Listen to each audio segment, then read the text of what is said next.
Okay, so hello and welcome. Today we're going to be going over the local slash area map that your players are either going to build their base in, or it's going to have an influence, or it's going to be their home region. Okay, from where they're going to be able to operate. Right? Think little scale, not even city, even smaller. Okay, like a town or a village. So I'm going to link stuff in below for you to check out, timestamps and stuff. I have to just use them for the details that you need. Okay.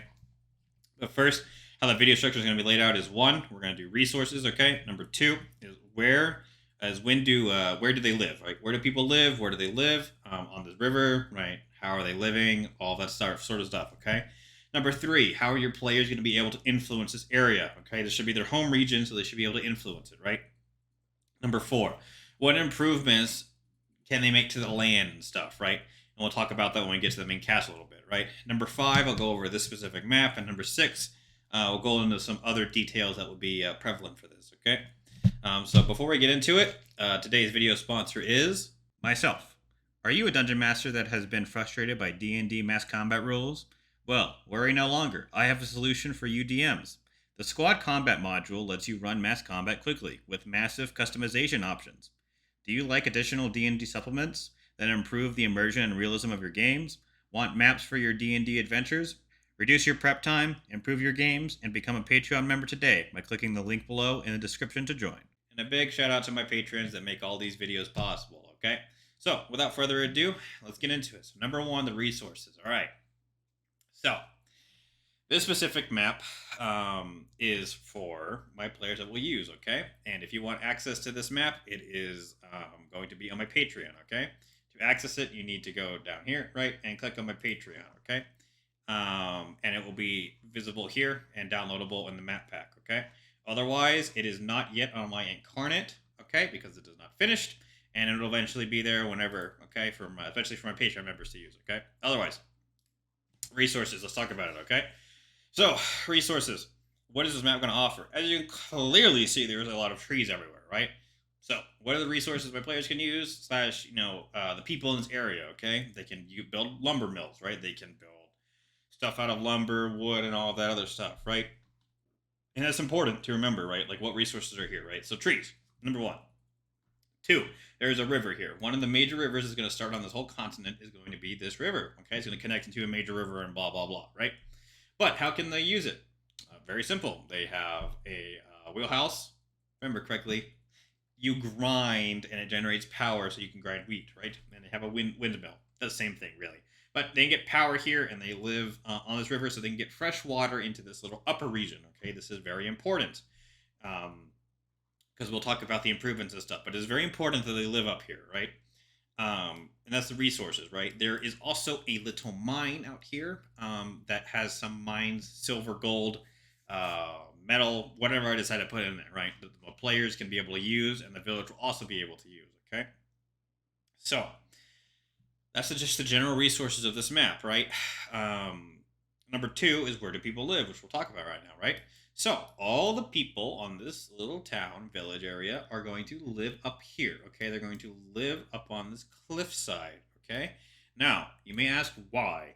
It is a very important reason why, okay?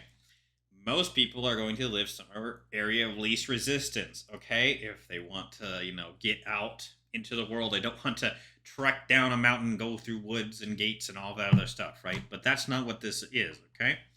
Now, why do they live up here? Very simple reason. This world has gone to shit, right? There's the best way I can describe it is this is the Dark Souls version of D&D, right? Raids happen, goblins, everything possible, vampires, undead, everything is possibly happening, okay? So in that case, people are smart and they're not dumb, right? They're like, okay, that's the case. What do we need to do? We need to build a village in a highly defensible area, okay? So they find a cliffside because this is near a mountain. And they're like, cool, let's get up on the cliff, right? And they said, oh, look, there's water. Bet. They can now live here, okay? They need water, food, okay? They have water. If they can get food out here, and they can grow food up here, then they're set, okay? That is why they live up here, right? And it's also very defensible. They have a river crossing to, stop invaders. On top of that, they also build a little tiny wood wall. It can be improved by my players, which we'll talk about, right? And number three, right?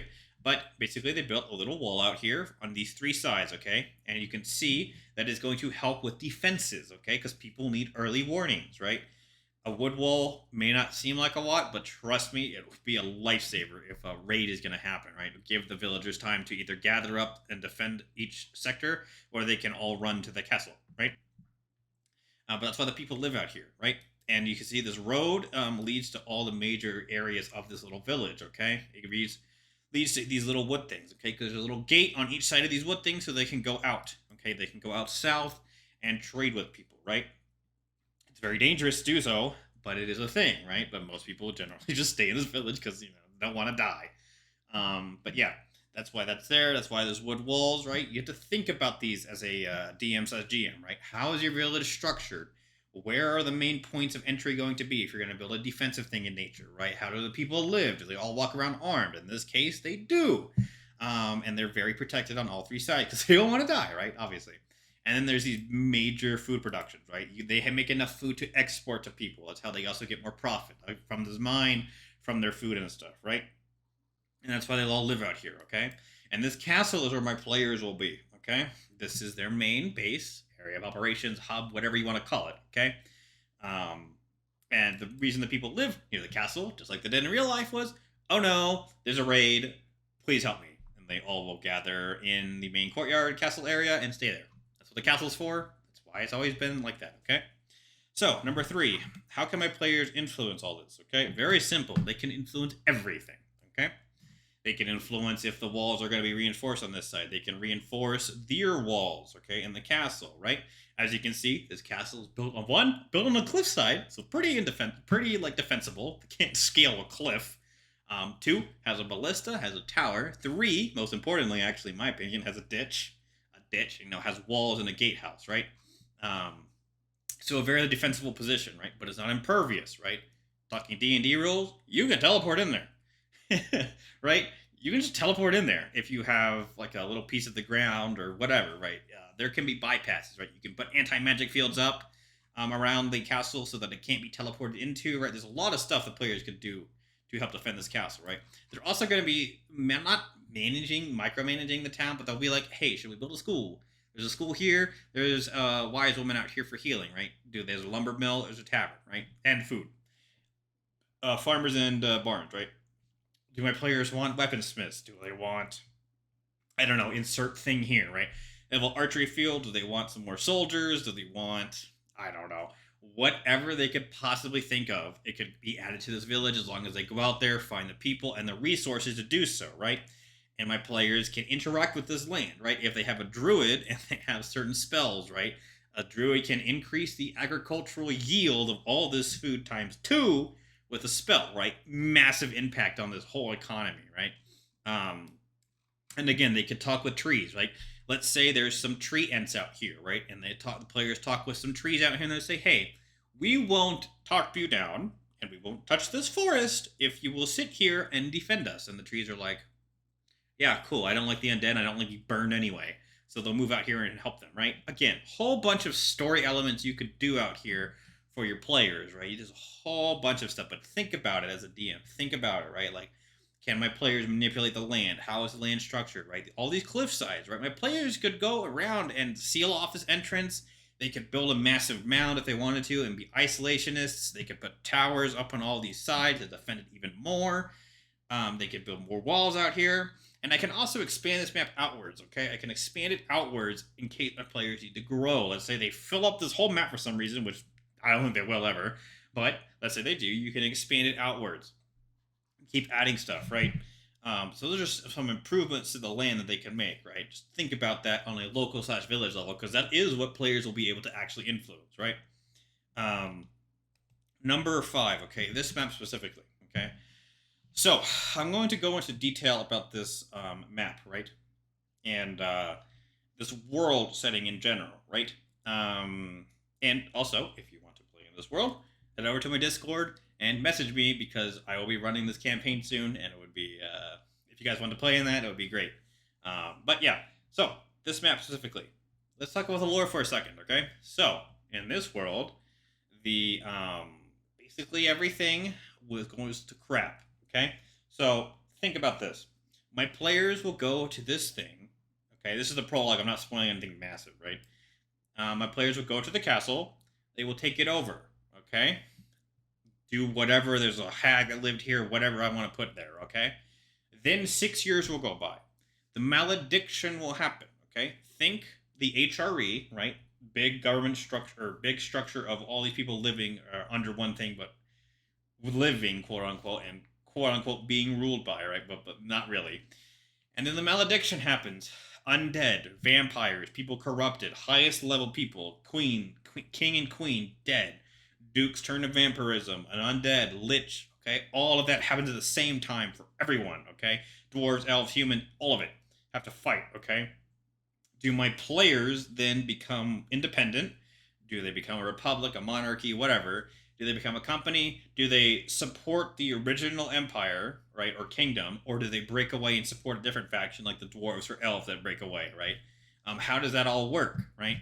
That's some things that the players have a lot of influence over, okay? But specifically for this map, let's just say the players decide to break away with their own quote unquote nation, country, village, really. After the malediction, the population is basically cut by 25%, almost 50%. They don't have a lot of people left. Their least amount of problems is dealing with a rogue village. Okay, they're not going to burn the resources on it. They have more problems. Okay, and a lot of infighting. So that's why this map was there, right? My players, the general structure of how this campaign will work is my players are going to go around, do missions, and solve impending doom issues. Okay, they will also be able to recruit people. They'll have the squads from my squad module. You see, because that's the reason I invented that whole squad thing was for this campaign specifically, right? And then also have a company module, which will come out either right now or a week or two after this video, right? The first version. They'll be able to manage their company, get money, resources, all that stuff to send squads out to deal with issues and get more money back to the village and improve it, okay? And it's a whole bunch of macro stuff they could do, right? And also, the players are also going to go on their adventures, right, to solve impending doom issues. Okay, and this is just their main home base that they're trying to defend and all of that other stuff, right? So it gives a lot of exploration options and a lot of options for the players, and they feel like, oh man, this world is big. I have massive influence on what happens on this world, right? And it's very impactful for them, and they like that sort of stuff, right? At least my players do, right? If your players like a linear storyline, then yeah. But as a GM, it's very good for me to be able to open up the world and be like, yeah, so this is like everything in general. Let's go. What quest do you want to go on, right? And offer them missions and stuff, right? So that's what this specific village is for, right?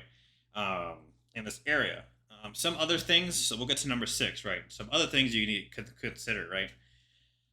Just generally, how is your village structured, right? Does your village have a mayor? Does it have a kingdom? Mayor. I don't know what my players are going to do. It will be very interesting to see, right? How are these villagers going to interact with each other? In this case, for this example, the people that live here is 100 to 200 people. That's it.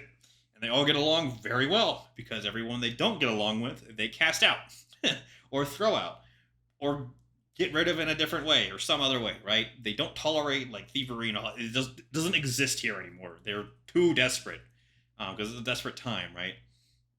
And they all band together and they're really thick, right? How does your village operate, right? Is it like that, or is it like just a big village? Think outsiders can come in and leave, right? In this case, outsiders don't come in and leave. They have to be vetted and all that other stuff, right? By the players and however they're going to decide to do their stuff, right? And all these villagers are going to look up to the players. They're like, hey, the players got here first. They conquered this castle and they invited all these people here, and they now serve them, right? They're very loyal to them. If they add more people in, how is that going to change the dynamic of the village, right? Are they going to be spies, as you as a GM could put in there? Are they going to be saboteurs? Are they going to be people that will dismantle some of these defenses and then a massive attack will come in and then the players will be like, oh no, they let down our gatehouse, stuff like that. A whole bunch of stuff you could consider as a GM there, right? Just remember that your village outline should be semi, quote unquote, realistic. Like, again, for example, my villagers don't like living out, in the wilderness. And if they have to, they're like, cool, well, let's build it in the most defensible place possible, right? They found a river, built it up here in the cliffside, built some walls, and they're like, cool, we're pretty safe up here. I'll walk around with weapons, right? They all got weapons because they don't know when stuff's gonna happen, right? So that's another thing you could think of, right? You can also think of races. How are the races going to interact here? Is it all one race? Is it many races? In this example, it is mainly elves, but anyone is welcome as long as they follow the village laws and protect themselves and contribute to the community. They don't really care. They don't have time for racism right now. We're trying to survive. Again, it's all up to you and how you want your village structure to exist, right? If your village isn't facing impending danger, there may be issues there, right?